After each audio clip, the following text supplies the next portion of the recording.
નમસ્કાર વિદ્યાર્થી મિત્રો, નીલકંઠ પરિવારમાંથી હું મહેશવાળા આજના વિડિયો લેક્ચરમાં આપનું હાર્દિક સ્વાગત કરું છું. વિદ્યાર્થી મિત્રો, આપણે ધોરણ 9 સામાજિક વિજ્ઞાન વિષયનો આપણે અભ્યાસ કરી રહ્યા છીએ, જેની અંદર આપણે પ્રકરણ નંબર 9 મૂળભૂત હકો, મૂળભૂત ફરજો અને રાજ્યનીતિના માર્ગદર્શક સિદ્ધાંતો જેનો આપણે અભ્યાસ કરી રહ્યા છીએ. અગાઉના વિડિયો લેક્ચરની અંદર વિદ્યાર્થી મિત્રો આપણે મૂળભૂત હકો અને મૂળભૂત ફરજોની સમજ મેળવી. આજના વિડિયો લેક્ચરની અંદર આપણે જે રાજ્યનીતિના માર્ગદર્શક સિદ્ધાંતો કે આપણા બંધારણની અંદર આપણા જે બંધારણના ઘડવૈયાઓ છે એમણે જે ભારતને કલ્યાણ રાજ્ય સ્થાપવાની વાત કરી છે અને બંધારણની અંદર એ જે હેતુ સ્થાપવામાં આવે છે કે ભારતને કલ્યાણ રાજ્ય બનાવવું, તે હેતુસર કેટલાક માર્ગદર્શન આપતા સિદ્ધાંતો રજૂ કર્યા છે, જે રાજ્યને દેશની અંદર કેવી વ્યવસ્થા ગોઠવવી, રાજ્યને કેવા પગલાં ભરવા, કેવા કાયદા ઘડવા એના અંગે માર્ગદર્શન આપે છે, જેથી તેને રાજ્યનીતિના માર્ગદર્શક સિદ્ધાંતો તરીકે ઓળખવામાં આવે છે. તો આજના વિડિયો લેક્ચરની અંદર આપણે એના વિશે વિસ્તૃત અભ્યાસ કરવાનો છે. તો ચાલો જોઈએ વિદ્યાર્થી મિત્રો કે રાજ્યનીતિના માર્ગદર્શક સિદ્ધાંતો, ખાસ રાજ્યનીતિના માર્ગદર્શક સિદ્ધાંતો છે જેને આપણા બંધારણના ચોથા ભાગમાં સમાવવામાં આવેલા છે. આપણે જાણીએ છીએ કે બંધારણ છે શરૂઆતમાં 22 ભાગોમાં વહેંચાયેલું હતું, હાલમાં 25 ભાગોમાં વહેંચાયેલું છે. એની અંદર બંધારણના ચોથા ભાગમાં રાજ્યનીતિના માર્ગદર્શક સિદ્ધાંતો છે એનો સમાવેશ કરવામાં આવ્યો છે. આ માર્ગદર્શક સિદ્ધાંતોનો ઉદ્દેશ્ય, એનો હેતુ શું છે? તો કે એનો હેતુ, ઉદ્દેશ્ય વર્તમાન અને ભાવિ કેન્દ્ર રાજ્ય સરકારોને જુદા જુદા નીતિ વિષયક ક્ષેત્રોમાં કઈ નીતિઓ કઈ રીતે ઘડવી એ સંબંધે માર્ગદર્શન આપવાનું છે. કે આપણે જાણીએ છીએ કે આપણા દેશમાં બે પ્રકારની સરકારો છે. કેન્દ્ર સરકાર જે કેન્દ્રમાં રહીને પૂરા દેશનો વહીવટ સંભાળે છે, અને રાજ્ય સરકાર જે તે રાજ્યની અંદર વહીવટ સંભાળે છે. તો વર્તમાન સમયમાં એટલે કે ચાલુ અત્યારની જે પરિસ્થિતિ ચાલુ છે, આપણે જાણીએ છીએ કે વર્તમાન પરિસ્થિતિ કહીએ છીએ, અને ભવિષ્યમાં દેશના વિકાસ માટે અથવા એમ કહી શકાય કે દેશની ઉન્નતિ માટે કેન્દ્ર સરકાર અને રાજ્ય સરકારે કઈ નીતિઓ ઘડવી તેના વિશે માર્ગદર્શન આપવાનો હેતુ છે એ રાજ્યનીતિના માર્ગદર્શક સિદ્ધાંતોનો છે. આગળ વાત કરીએ વિદ્યાર્થી મિત્રો, એ માર્ગદર્શન આપવાનું કાર્ય કરે છે. શેનું કાર્ય કરે છે? માર્ગદર્શન આપવાનું. એટલે જ આ સિદ્ધાંતો કેવા છે? માર્ગદર્શક છે.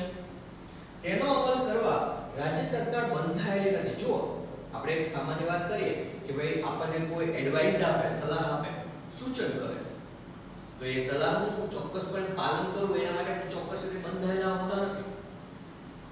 બરાબર છે? આજ્ઞા હોય, ઓર્ડર, તો એ આપણે કહીએ કે એના માટે આજ્ઞા હોય ત્યાં કરવું જ પડે.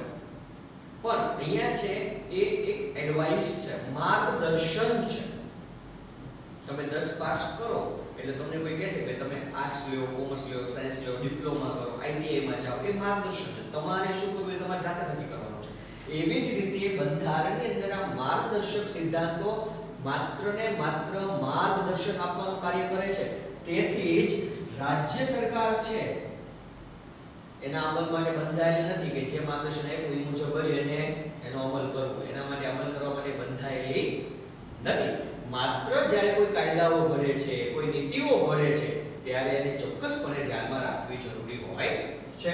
પરંતુ જો અહીંયા આપણે કહ્યું છે કે નીતિ ઘડતરમાં કોઈ નીતિ નિયમો ઘડવાના હોય, કોઈ કાયદો ઘડવાનો હોય, એ નીતિ ઘડતરમાં આ સિદ્ધાંતોને કેન્દ્રમાં રાખીને, કેન્દ્રમાં એટલે ધ્યાનમાં રાખીને નીતિઓ ઘડવાની અને તેનો અમલ કરવાની નૈતિક ફરજ છે. રાજ્યની નૈતિક ફરજ, પવિત્ર ફરજ છે. રાજ્યે ખાસ આ સિદ્ધાંતોને ધ્યાનમાં રાખીને કાયદાઓ ઘડવાના છે. એને એમ નથી કીધું કે ભાઈ એનો ચોક્કસપણે અમલ જ કરવો, એને ધ્યાનમાં રાખીને. જેમ કે આપણે મેં હમણાં તમને વાત કરી 10 પછી તમે કોઈ આગળની લાઈનમાં જાઓ છો તો તમને ઘણી બધી સલાહો, માર્ગદર્શન મળે છે. તમારે એને ધ્યાનમાં રાખીને આગળ વધવાનું છે. એને એમ કહીએ ને કે આપણે કોઈ પણ ડિસિઝન લઈએ, કોઈ પણ નિર્ણય લઈએ ત્યારે એનો કેન્દ્રમાં રાખીને, એને ધ્યાનમાં રાખીને આપણે અમલ કરીશું અથવા તો કોઈ પણ પગલું ભરીશું. એવી જ રીતે આ રાજ્યનીતિના માર્ગદર્શક સિદ્ધાંતો છે એને પણ ધ્યાનમાં રાખીને કાયદાઓ ઘડવાના છે અથવા તો એનો અમલ કરવાનો છે. આગળ વાત કરીએ વિદ્યાર્થી કે આ સિદ્ધાંતોનો સૌથી મહત્વનો ઉદ્દેશ્ય તમામને રાજકીય, સામાજિક અને આર્થિક ન્યાય મળી રહે. રાજકીય, સામાજિક તેમજ આર્થિક ન્યાય મળી રહે તેવી સમાજ રચના સ્થાપવાનો સ્થાપના કરવાનો છે કે આ સિદ્ધાંતો શું કહે છે, એનો ઉદ્દેશ્ય શું છે, તો કે આપણે કેવી સમાજની રચના કરવાની છે, તો કેવી કે જેમાં રાજકીય રીતે દરેકને ન્યાય મળે, સામાજિક રીતે પણ દરેકને ન્યાય મળે અને આર્થિક રીતે પણ દરેકને ન્યાય મળવો જોઈએ.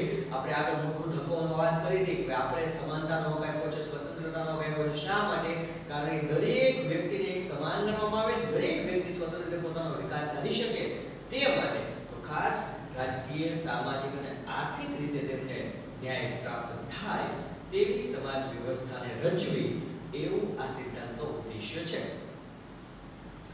રાજ્યના ઉદ્દેશો અને ધ્યેયોની પૂર્તિ માટે રાજ્યની નીતિ ઘડતરમાં દિશા સૂચન કરે છે. ગાઈડલાઈન કે રાજ્યના ઉદ્દેશો, રાજ્ય જે ઉદ્દેશ્ય હોય, જે લક્ષ્ય હોય, એ ઉદ્દેશો અને જે ધ્યેયો છે એની પૂર્તિ માટે, પૂર્તિ એટલે એને પૂરા કરવા માટે, કેવી રીતે એ પૂરા કરવા એ માટેનું એ દિશા સૂચન કરે છે. દિશા સૂચન એટલે કઈ રીતે આગળ વધવું તેવું માર્ગદર્શન આપે છે, રાહ બતાવે છે. આપણે અહીંયા તો બીજા શબ્દો પણ છે, પથદર્શક. બરાબર? ન્યાયતંત્ર દ્વારા આપણે એ જાણીએ છીએ કે ન્યાયતંત્ર જે આપણા દેશમાં કોઈ પણ હકોનું ભંગ થયું હોય કે કોઈ પણ ખોટો કાયદો હોય તો એને નિયંત્રણમાં લેવા કે એને મર્યાદિત બનાવવા માટે ન્યાયતંત્ર મહત્વનું કાર્ય કરે છે. તો ન્યાયતંત્ર દ્વારા આ સિદ્ધાંતોનો અમલ કરાવવાની જોગવાઈ બંધારણમાં નથી કે આ જે સિદ્ધાંતો છે, જે રાજ્યનીતિના માર્ગદર્શક સિદ્ધાંતો છે, અને ન્યાયતંત્રની અંદર આપણે કેસ દાખલ કરીને ફરજિયાતપણે એનો અમલ કરાવવા માટે બંધારણમાં આવી કાંઈ જોગવાઈ છે અને એક પણ જોગવાઈ નથી. ફરજિયાતપણે એનો અમલ કરાવી શકાતું નથી. આ મૂળભૂત સિદ્ધાંતોથી આપણને કોઈ કાનૂની અધિકારો પ્રાપ્ત થતા નથી કે તેનાથી કોઈ કાનૂની પીઠબળ પણ મળતું નથી કે કાનૂની ઉપાયો પણ પ્રાપ્ત થતા નથી. કે જો આ સિદ્ધાંતો માત્ર માર્ગદર્શન આપે છે, એનાથી કોઈ પણ પ્રકારના અધિકાર પ્રાપ્ત ન થાય. ક્લાસની અંદર મોનિટર હોય અને એને એવી સલાહ આપવામાં આવે કે તારે ક્લાસની અંદર અવાજ ન થાય, ડિસિપ્લિન જળવાઈ રહે એ માટે પ્રયત્ન કરવાનો છે, આવું એને સલાહ આપી છે. પણ એનો અર્થ એવો નથી કે એને કોઈ અધિકાર નથી આપી દીધા, કોઈ અવાજ કરે બે ચડાવી દે છે. સમજાય છે? માત્ર એડવાઇસ છે, સલાહ છે. એટલે આનાથી, આ સિદ્ધાંતોથી આપણને કોઈ અધિકારો પ્રાપ્ત થતા નથી, તેને કોઈ કાનૂની પીઠબળ પણ મળતું નથી, એને કોઈ સરકાર આમ કહે છે કાયદાકીય ટેકો પણ નથી, કાયદા દ્વારા એનો અમલ પણ થતો નથી કે કાનૂની ઉપાય પણ પ્રાપ્ત થતા નથી, કે કાયદા દ્વારા એમાંથી ઉપાય પણ પ્રાપ્ત થતો નથી. તેમ છતાં રાજ્યના કાયદાઓ ઘડતી વખતે તથા તેના સંચાલનમાં તે પાયાના છે. તેમ છતાંય જ્યારે પણ દેશની અંદર, રાજ્યની અંદર કોઈ પણ કાયદાઓ, નીતિઓ કરવામાં આવે ત્યારે અને રાજ્યમાં જ્યારે કોઈ સંચાલન વ્યવસ્થા ચાલતી હોય ત્યારે માર્ગદર્શન પૂરું પાડવામાં તે પાયાનું કાર્ય કરે છે. પાયાનું એટલે ખ્યાલ આવે છે કેવી રીતે કે જ્યારે પણ કોઈ બાબત રાજ્યની અંદર, રાજ્યના વિકાસને લગતી બાબત હોય ત્યારે દેશમાં કેવા કાયદાઓ ઘડવા, એનો અમલ કેવી રીતે કરવો, એની વ્યવસ્થા કેવી રીતે ગોઠવવી, એના માટે માર્ગદર્શન પૂરું પાડે છે. એટલા માટે રાજ્ય નીતિના માર્ગદર્શક સિદ્ધાંતો છે પાયાના છે, મહત્વના છે. પાયો બિલ્ડિંગની અંદર આધારભૂત હોય, પાયો મજબૂત હોય તો જ બિલ્ડિંગ ટકે. એમ રાજ્ય નીતિના માર્ગદર્શક સિદ્ધાંતો પણ પાયારૂપી કાર્ય કરે છે.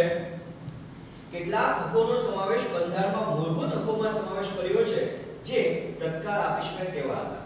કે આપણે જાણીએ છીએ કે આગળ આપણે વાત કરી મૂળભૂત હકો જે સંયુક્ત રાષ્ટ્ર સભાએ, જાણીએ છીએ મહાસભાએ 10મી ડિસેમ્બર 1948 ના રોજ ઘોષિત કર્યા અને એમાંથી આપણે કેટલાક મહત્વના મૂળભૂત હકો સ્વીકાર્યા. સમાનતાનો હક, સ્વતંત્રતાનો હક, શોષણ વિરુદ્ધનો હક, ધાર્મિક સ્વતંત્રતાનો હક, સાંસ્કૃતિક અને શૈક્ષણિક હક અને બંધારણીય ઇલાજનો હક. કેમ એટલા સ્વીકાર્યા? બીજા આપણે કારણ કે જો સંયુક્ત રાષ્ટ્રે જે જાહેર કર્યા હતા એ માત્ર 6 જ ન હતા, એ તો ઘણા બધા હતા, પણ આપણે આ 6 જ સ્વીકાર્યા. કેમ? કારણ કે એ સમયે આ 6 જેવા હતા. તત્કાળ એટલે તે સમયે આ 6 જ આપણે સ્વીકારી શકીએ તેમ હતા અને આપણા માટે આ 6 જ મહત્વના હતા.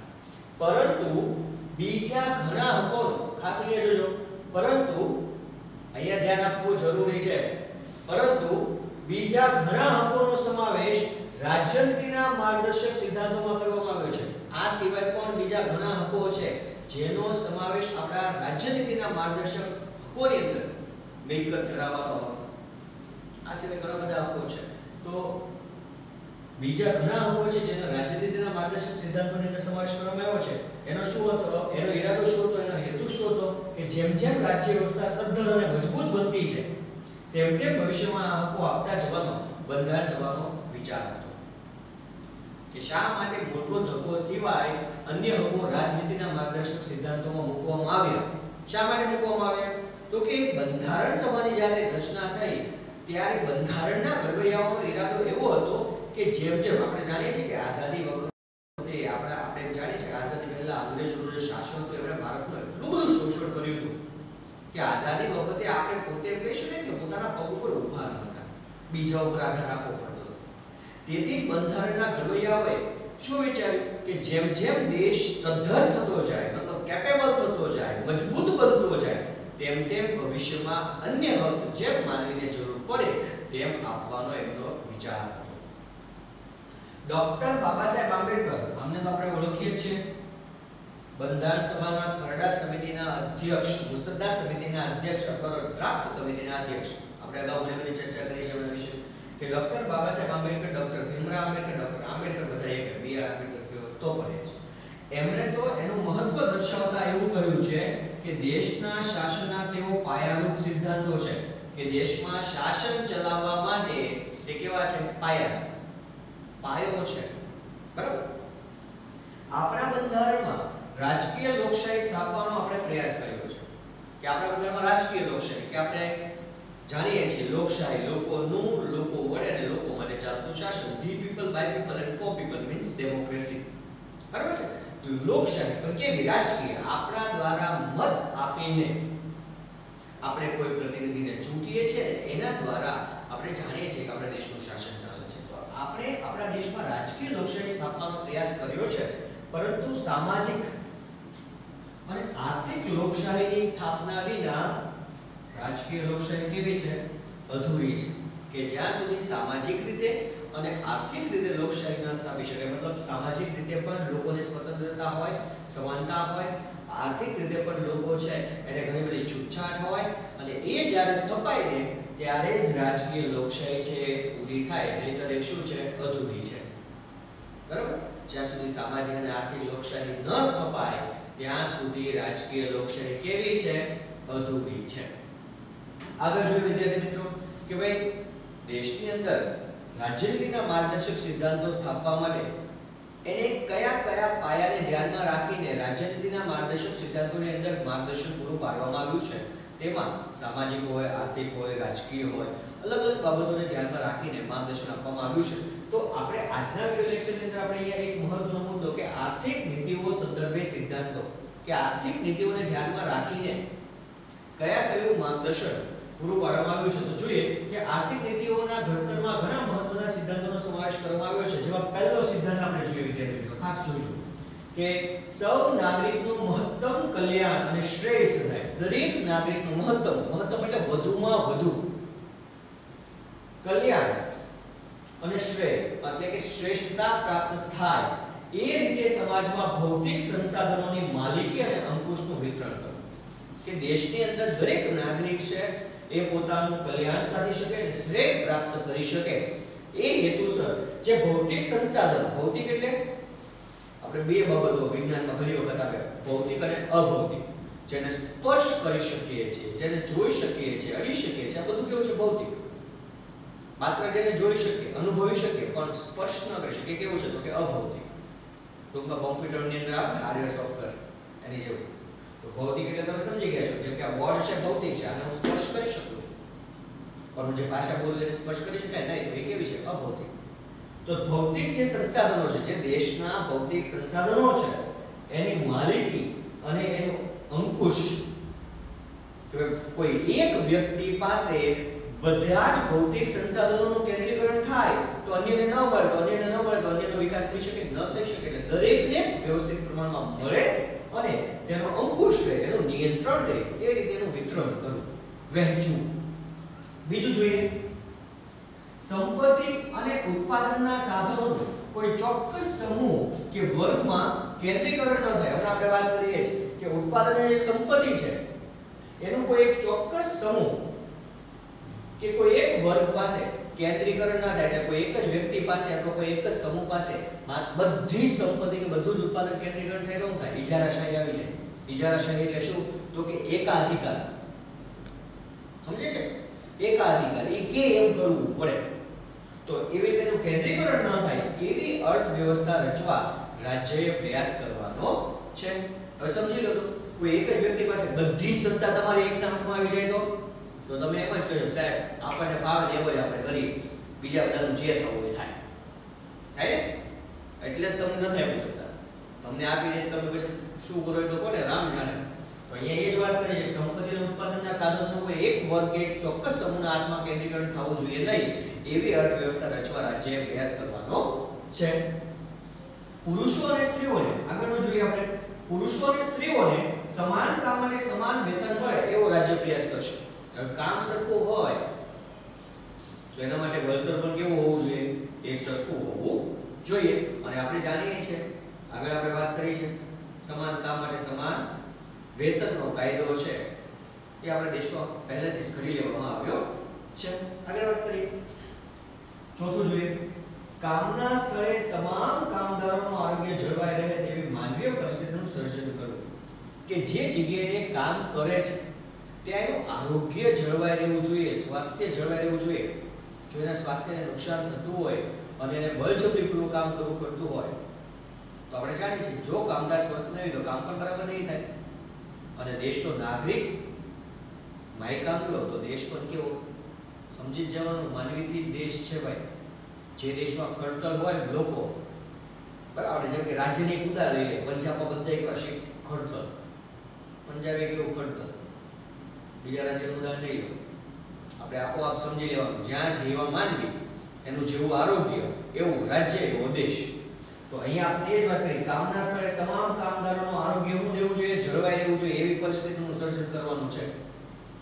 સ્ત્રી પુરુષો તથા ઉંમરી વયના બાળકોનું આર્થિક મજબૂરીના કારણે ઘણી વખત શું છે કે આર્થિક રીતે ઘણા કુટુંબો છે એ એમ કહીએ કે નબળા હોય, પછાત હોય, જેના કારણે એમને મજબૂરીવશ ન કરવાના કામ કરવા પડતા હોય છે.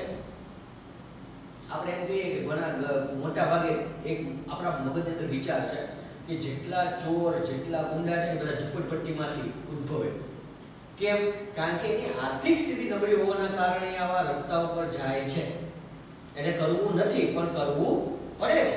તો અહીંયા આપણે જ વાત કરીએ કે સ્ત્રી પુરુષો તથા ઉંમરી વયના બાળકોનું આર્થિક મજબૂરીના કારણે એની જે આર્થિક જે એમ કહેવાય કે આર્થિક રીતે પછાત છે, નબળા છે, એના કારણે એનું આરોગ્ય ન પથડે. કારણ કે એને પૂરતું ખાવાનું ના મળે. તેવા કામ ધંધા કે બિન આરોગ્યપ્રદ સ્થળોએ જોખમી કાર્યો એને કરવા દેવા જોઈએ નહીં. એનું આરોગ્ય તો પહેલું, કારણ કે દરેક વ્યક્તિનું કહેવાય છે ને પહેલું સૂટે જાતે ધર્યા. દરેકનું આરોગ્ય જળવાય તેવી વ્યવસ્થા રાજ્યએ કરવાની છે. દરેકનું સ્વાસ્થ્ય કથળે નહીં, કથળે એટલે બગડે, કથળવું એટલે શું? બગડવું. કે કામદારોનું, બાળકોનું, સ્ત્રી હોય પુરુષ હોય કોઈ પણ આરોગ્ય કથળે નહીં એની તકેદારી રાખવાના પ્રયાસો રાજ્યએ કરવાના છે.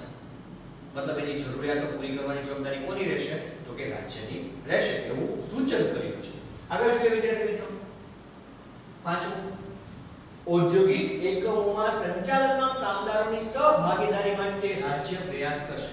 કે જે ઉદ્યોગો છે એની અંદર મોટા ભાગે આપણે જાણીએ છીએ કે ઔદ્યોગિક બાબતોમાં એક બાબત વધુ જોવા મળે કે કામદારો મહેનત કરે પણ એને વળતર ઓછું મળે અને નફો વધારે કોણ લે? તો કે સંચાલક. તો અહીંયા એ વાત કરી છે કે ભાઈ ઔદ્યોગિક એકમમાં સંચાલનમાં એના મેનેજમેન્ટમાં પણ કામદારો ભાગીદારી નિભાવે અથવા એની સાથે રહીને કાર્ય કરે એવો પ્રયાસ રાજ્યએ કરવાનો છે. આગળ છઠ્ઠું સૂચન જોઈએ. કયું? તો કે બાળકોને આર્થિક લાચારીના કારણે તેમનું કોઈ પણ પ્રકારે શોષણ ન થાય તથા તે સ્વસ્થ અને સ્વતંત્ર રીતે ગૌરવપ્રદ સ્થિતિમાં તંદુરસ્ત વિકાસ સાધે તે માટે જરૂરી તકો અને સવલતો ઊભી કરવા માટે રાજ્ય ખાસ પગલાં ભરશે. દરેક દેશનું ભવિષ્ય છે ને બાળકો છે. કારણ કે દરેક દેશમાં આપણે જાણીએ છીએ આગળનો ભાગ છે જે ભવિષ્ય છે ને ટકાવવાનું કામ કોણ કરશે? તો કે વર્તમાનમાં જે બાળકો છે તે. તો તો દરેક બાળક છે એને આર્થિક લાચારીના કારણે એની જે આર્થિક જે પછાતપણું છે, નબળાપણું છે એના કારણે તેનું કોઈ પણ પ્રકારે શોષણ ન થાય અને એ સ્વસ્થ અને સ્વતંત્ર રીતે પોતાનું ગૌરવ જાળવીને એ સ્થિતિમાં પોતાનો તંદુરસ્ત વિકાસ સાધી શકે તેવા પગલાં પણ રાજ્યએ ભરવાના છે. એટલે કે બાળકો માટે વ્યવસ્થા પણ કોને ઊભી કરવાની છે? રાજ્ય. એટલા માટે જ આપણે જાણીએ છીએ જો 6 થી 14 વર્ષના બાળકોને મફત અને ફરજિયાત શિક્ષણની વ્યવસ્થા કરવામાં આવી છે. 2009 થી RTE રાઇટ ટુ એજ્યુકેશન અમલમાં મૂકવામાં આવ્યું છે. મધ્યાહન ભોજનની વ્યવસ્થા કરવામાં આવી છે. સરકારી શાળાઓની અંદર મફત અને આપણે જાણીએ પાઠ્યપુસ્તકો છે, ગણવેશ છે, કદાચ દૂર જતા હોય તો સાયકલની વ્યવસ્થા પણ કરવામાં આવી છે. શા માટે? જેથી કરીને બાળક છે એ તંદુરસ્ત અને સ્વસ્થ જીવન જીવી શકે અને પોતાનો વિકાસ સાધી શકે. એટલા માટે એની યોગ્ય તકો અને સગવડો છે એ પૂરી પાડવાની જવાબદારી પણ રાજ્યએ નિભાવવાની છે એવું માર્ગદર્શક સિદ્ધાંતોની અંદર કહેવામાં આવ્યું છે. આગળ જોઈએ 7 નંબર શું કહ્યું છે? તો સ્ત્રીઓને પ્રસૂતિ સમયે જરૂરી રજાઓ અને રાહત પૂરી પાડવામાં આવે. કે આપણે જાણીએ સ્ત્રી પણ એક સમાજનો મહત્વનો ભાગ છે અને એ પણ કાર્ય કરે છે. તો ખાસ સ્ત્રીઓને પ્રસૂતિ સમયે આપણે જાણીએ છીએ જ્યારે માતા બનવાની હોય છે ત્યારે એમને ડબલ પોષણની જરૂર હોય છે અને મોટા ભાગે આપણા સમાજની અંદર એક વાત કરીએ તો સ્ત્રીઓને સૌથી વધારે કુપોષણ ક્યારે હોય? તો કે જ્યારે પ્રેગ્નન્ટ હોય ત્યારે, મતલબ બાળકને જન્મ આપવાની હોય ત્યારે, સગર્ભા હોય ત્યારે, આમ તો એમ કહી શકાય. તો કે સ્ત્રીઓને પ્રસૂતિ સમયે રજાઓ મળી રહે અને એને રાહત પૂરી પાડવામાં આવે તેવી વ્યવસ્થા કરવાની છે. તથા કામદાર રાજ્ય વીમા ધારો, બોનસ ધારો, પ્રસૂતિ રજાનો ધારો એટલે કાયદો.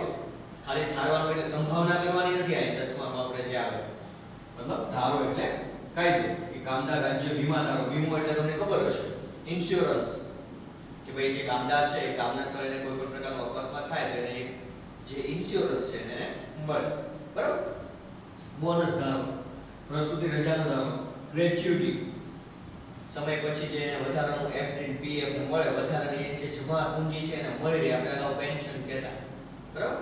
વગેરે દ્વારા કાયદાઓ ઘડીને માનવીય ધોરણે તેને મળી રહે, મતલબ એને આર્થિક સહાય પ્રાપ્ત થાય તેવા કાયદાઓ ઘડવાનો એમાં ઉદ્દેશ્ય છે દર્શાવવામાં આવ્યો છે. આગળ જોઈએ 8મું શું કહ્યું છે? કૃષિ અને પશુપાલનનો આધુનિક અને વૈજ્ઞાનિક ધોરણે વિકાસ થાય તેવી વ્યવસ્થા કરવાનો રાજ્ય પ્રયત્ન કરશે. આપણે જાણીએ છીએ કે ભારત કૃષિ પ્રધાન દેશ છે. બરાબર ને? એટલે આમ તો કહીએ ને આપણા દેશની જે આવક છે, કુલ રાષ્ટ્રીય આવક છે એમાં 25% હિસ્સો છે ને કૃષિમાંથી પ્રાપ્ત થાય છે. શેમાંથી પ્રાપ્ત થાય છે? કૃષિમાં. તો ખાસ કૃષિ અને કૃષિ આધારિત વ્યવસાય એટલે પશુપાલન છે એને આધુનિક રીતે અને વૈજ્ઞાનિક ઢબેનો વિકાસ સાધવામાં આવે તેવો પ્રયાસ છે એ રાજ્યએ કરવાનો છે. આગળ જોઈએ ગાયો અને વાછરડાઓ તથા અન્ય દૂધાળા પ્રાણીઓ કે ભારવાહક ઢોરોની ઓલાદોની જાળવણી માટે જાળવણી કરવી જરૂરી છે. આપણે જાણીએ છીએ કે તમે આગળના ધોરણમાં ભણી ગયા છો કે ગાયો છે એનું સંકરણ કરવામાં આવે, જેમ કે જર્સી ગાય. બરાબર. તો એની જે ઓલાદો છે એમાં નવી પદ્ધતિ કે વધુ સારું દૂધ આપે અથવા વધારે ભારવાહક ઢોર છે, વધારે વજન ઉચકી શકે એ માટેની ઓલાદોની જાળવણી કરવી પડે. કારણ કે પશુ પણ એક આપણા રાષ્ટ્રનું ધન છે, બરાબર, સંપત્તિ છે. તો ખાસ એની જાળવણી કરવામાં આવે તથા બળદ, ગધેડા અને ગાયોની જે કતલ છે એને અટકાવવાનો પ્રયાસ કરશે. આપણે જાણીએ છીએ કે ભાઈ ઘણા લોકો દ્વારા હવે હિંસાત્મક પ્રવૃત્તિ છે, કહેવાય કે દુષ્કૃત્ય, કે જે આપણે આગળ ફરજની અંદર એક ફરજ ભર્યા હતા કે ભાઈ દરેક સજીવો પ્રત્યે, દરેક પશુ પક્ષીઓ પ્રત્યે અનુકંપા રાખવી, પણ એની પાસે અનુકંપા જેવું કઈ છે જ નહીં, માનવતા જ નથી. તો ખાસ બળદ, ગધેડા, ગાયો અથવા કેટલાક મૂંગા જીવો છે એની કતલ કરે છે. તો ખાસ એની કતલ અટકે એવો પ્રયાસ રાજ્યએ કરવો. 9 રાજ્યોમાં સૌને ન્યાયની સમાન તક મળે. દરેકને સમાન રીતે ન્યાયની તક મળવી જોઈએ. આપણે આ તો 8માં ભણી ગયેલો જાહેર હિતની અરજી કે ભાઈ દેશની અંદર દરેકને ન્યાય મળે એટલા માટે આપણે અહીંયા ન્યાયતંત્રની વ્યવસ્થા છે અને એક સરળ સૂત્રમાં વહેંચાયેલી છે કે તમને તાલુકા અદાલતમાં ન્યાય ન મળે તો જિલ્લામાં જાઓ, જિલ્લા અદાલતમાં ન્યાય ન મળે તો તમે વડી અદાલતમાં જાઓ, વડી અદાલતમાં ન્યાય મળે તો તમે સર્વોચ્ચ અદાલતમાં જાઓ, ન્યાયનો મળે ઘરે આવવાનો, ત્યાંથી ક્યાં આગળ છે.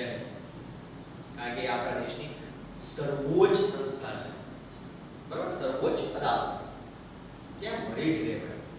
તો ખાસ એ વાત કરી છે કે દરેક વ્યક્તિ પર ન્યાય છે, ત્યાં તો વકીલ રાખવો પડે, કાગળિયા જોઈએ, અભણ હોય તો એનું ન્યાય ન મળે. જે ગરીબ છે એને વકીલ ક્યાંથી રાખે તો એને ન્યાય ન મળે. તો ખાસ અહીંયા એના માટે જ વાત કરી છે કે દરેક વ્યક્તિને ન્યાય મળે તેવી સમાન તક છે એ પૂરી પાડવાની છે અને એની વ્યવસ્થા રાજ્યએ કરવાની છે. આર્થિક કે અસમર્થતાઓને કારણે જોઈએ તો આર્થિક મતલબ પૈસાની રીતે વકીલ રાખવા માટે આપણે પ્રાઇવેટ વકીલ રાખીએ તો પૈસા દેવા પડે, એના માટે સરકારે શું કર્યું તો કે સરકારી વકીલ. આર્થિક કે અસમર્થતા એટલે બિચારો ભણેલો ના હોય તો કેવી રીતે આપણી કાગળિયાની કાર્યવાહી સમજી શકે, બરાબર, તો એની અસમર્થતા. તો આર્થિક કે અસમર્થતાઓના કારણે કોઈ પણ જરૂરમંદ નાગરિકને ન્યાય મેળવવા માટેની તકોનો ઇનકાર કરવામાં નહીં આવે. કે આર્થિક રીતે સુખી સંપન્ન ના હોય, એને ખબર ના પડતી હોય તો પણ એને ન્યાય મેળવવાનો ઇનકાર કરી શકાય નહીં ભાઈ, એને ન્યાય આપવો જ પડે. તથા તેઓને મફત કાનૂની સહાય, મફતમાં કાયદાકીય સહાય પ્રાપ્ત થાય તેવો પ્રબંધ રાજ્ય કરે અને કાયદા કરશે. તેવી વ્યવસ્થા પણ કોને કરવાની છે? રાજ્યએ કરવાની છે કે જેથી કરીને એને યોગ્ય પ્રમાણમાં ન્યાય મળી રહે અને એ પોતાનો હક પ્રાપ્ત કરી શકે. તો વિદ્યાર્થી મિત્રો, આજના વિડિયો લેક્ચરની અંદર આપણે ખાસ વાત કરી તો રાજ્યનીતિના માર્ગદર્શક સિદ્ધાંતો છે એના વિશે આપણે વાત કરીને સમજ મેળવી અને ખાસ આર્થિક નીતિઓ સંદર્ભે જે સિદ્ધાંતો છે એનો આપણે અભ્યાસ કર્યો. આગળના વિડિયો લેક્ચરની અંદર રાજ્યનીતિના માર્ગદર્શક સિદ્ધાંતોમાં જે સામાજિક છે, રાજકીય, સાંસ્કૃતિક એમ અલગ અલગ ક્ષેત્રે જે આપણને મહત્વના સિદ્ધાંતો રાજ્યનીતિના માર્ગદર્શક સિદ્ધાંતોમાં આપવામાં આવ્યા છે તેની આપણે સમજ કેળવીશું અને સમજીશું. દર વખતની જેમ એક સૂચન કયું તો કે વિડિયો લેક્ચર જોયા બાદ પાઠ્યપુસ્તકનો એકવાર અચૂક અભ્યાસ કરવો, બરાબર ને? અને જો કોઈ પ્રશ્ન આવે તો કોમેન્ટની અંદર જણાવો અથવા તો તમારી પાસે જે નીલકંઠ વિદ્યાપીઠના વિદ્યાર્થીઓ છે એની પાસે આપણો નંબર છે જ, ફોન કરીને જરૂર જણાવો. ઓકે, ધન્યવાદ.